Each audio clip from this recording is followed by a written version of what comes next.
Okay, guys, welcome back to a new video here. So recently, Bono, of all people, was on Joe Rogan, and he absolutely crucified the Trump administration for its USAID cuts, making some wild accusations, and many of which has been proven out to be true. The numbers of which are still unsubstantiated or at the very least not proven yet. But there's a lot of estimates out there that over 300,000 people have died because of Doge and its cuts. And Elon Musk is already out of a job. So that's some legacy to leave. Not to mention, he's cut basically nothing of the budget, nowhere near his estimate of whatever it was, several trillion dollars that were going to be cut from the budget. And it's an interesting exchange because Rogan does concede, to my surprise, on some accounts to what Bono is saying, but he also pushes back, some of which I do not necessarily agree with. And we're going to talk about it after. But again, it's also important to note, guys, that Bono is obviously on the left.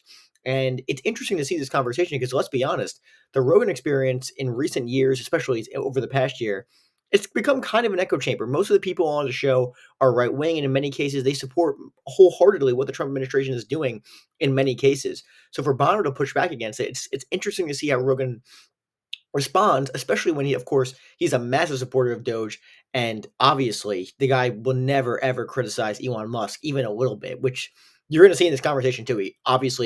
He just never misses out an opportunity to praise Elon Musk. So I'm going to show you the clip and we'll talk about it after and break it down. Here's the clip and we'll talk about it after.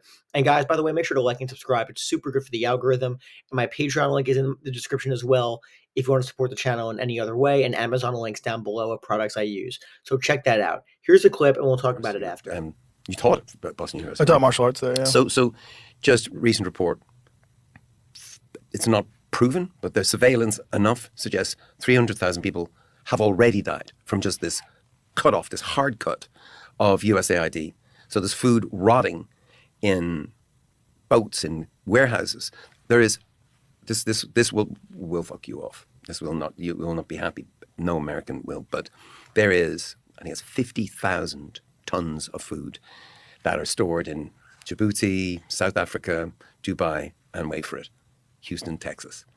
And that is rotting rather than going to Gaza, rather than going to Sudan, because the people who know the codes or for the warehouse are fired. They're gone. And so this, I don't know, what do you think? What is that? That's not America, is it? Well, they're throwing the baby out with the bathwater. Right. This is the problem. The problem is, for sure, there have been a lot of organizations that do tremendous good all throughout the world. Also, for sure, it was a money laundering operation. For sure, there was no oversight. For sure, billions of dollars are missing. In fact, trillions that are unaccounted for, that were sent off into various, they don't even know where because there's no receipts. The way Elon Musk described it, he said if any of this was done by a public company, the company would be delisted and the executives would be in prison. But in the United States, this is standard. When Biden left office, when it was clear that Trump won, in the 73 days, they spent $93 billion from the Department of Energy on just radical loans, just throwing money into places. Right. And there's no oversight, no receipts. Like the whole thing is, there's a lot of fraud, a lot of money laundering. But also, we help the world. And when you're talking about making wells for people in the Congo to get fresh water, when you're talking about food and medicine to places that don't have access, like, no way that should have been cut out. And that should have been clear before they make these radical cuts. Like, there's got to be a way to keep aid and not have fraud. And you can't say we're going to kill everything so that there's no fraud. But then you're killing all the good and you're doing it without letting anybody know it's going to happen. So it's not like they had 3 years to prepare. Let's build a new infrastructure. Let's make sure that everything's set up.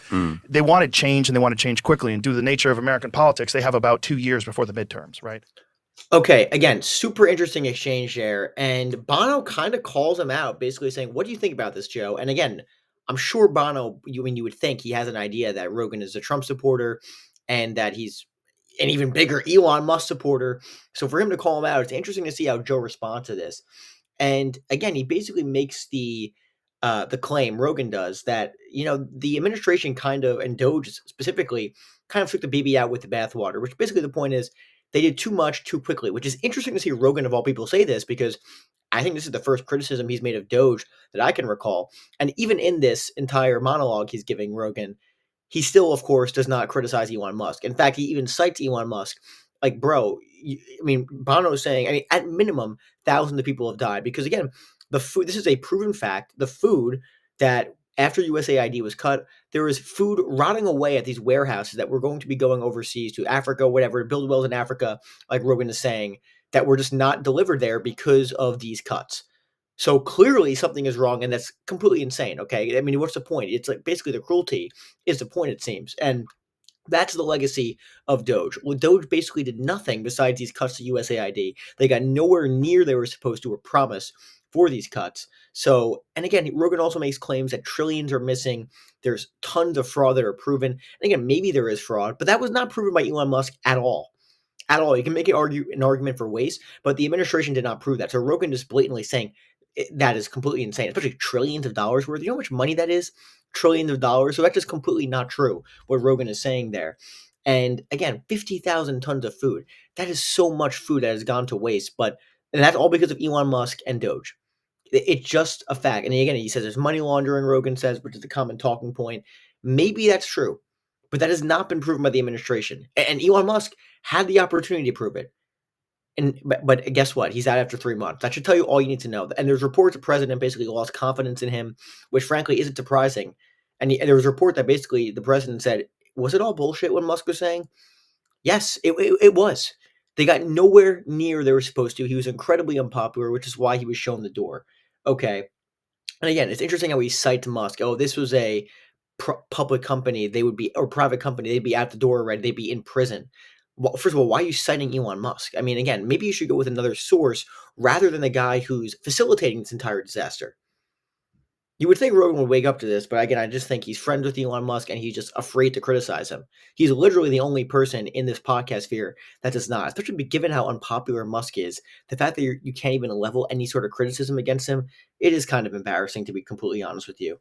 And again, no fraud was found. And again, he does concede on some point that we should be helping people, but this is not the main argument Rogan is making. He rarely makes this kind of argument anymore.